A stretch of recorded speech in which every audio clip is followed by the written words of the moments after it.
હું પંડ્યા આરતી આપ જોઈ રહ્યા છો સ્પાર્ક ટુડે ન્યૂઝ. પંચમુખી હનુમાનજી મંદિરે ફૂલો તેમજ ફુગ્ગાઓથી શણગાર કરવામાં આવ્યો.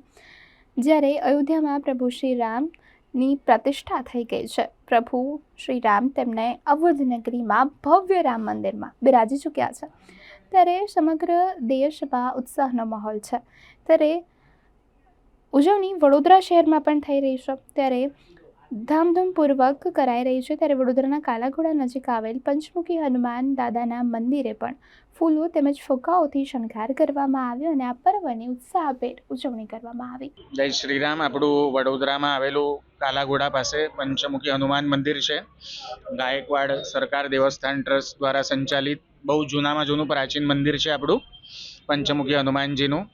અને આજે વિશેષ દિવસ હોવાને કારણે શ્રીરામ ભગવાનનું જે મંદિર છે એ અયોધ્યામાં ફરીથી પુનઃસ્થાપિત પ્રાણ પ્રતિષ્ઠા થઈ રહી છે. હવે એના લીધે હનુમાનજીને રામ ભગવાન અતિ પ્રિય છે. એમનું બધું જ રામ ભગવાન છે. એટલે એ દિવસને ધ્યાનમાં લઈને આજે અહીંયા બધો ઉત્સવ રાખવામાં આવ્યો છે. સવારથી અભિષેક, પાદુકા પૂજન, આ બધો શૃંગાર, ફૂલ ડેકોરેશન, બધું ડેકોરેશન કરવામાં આવ્યું છે. સાંજે સવારથી ભક્તોની ભીડ ચાલુ છે. સાંજે સુંદરકાંડનો પણ કાર્યક્રમ છે. કંઈ ને કંઈ લોકો એમના દિલથી પ્રસાદ પણ લઈ આવે છે. બુંદી, ગાંઠિયા છે, પેંડા છે, એવું બધું લોકો પ્રસાદનું પણ વિતરણ કરવામાં આવે છે. એવું આજે બધો કાર્યક્રમ રાખેલો છે. હનુમાનજીને રામ ભગવાન એકદમ પ્રિય છે. એમનું બધું જ રામ ભગવાન છે. સતત રામ ભગવાનમાં જ લીન હોય છે. એ વસ્તુને ધ્યાનમાં રાખીને આજે આ બધા કાર્યક્રમ રાખવામાં આવેલા છે. જય શ્રી રામ.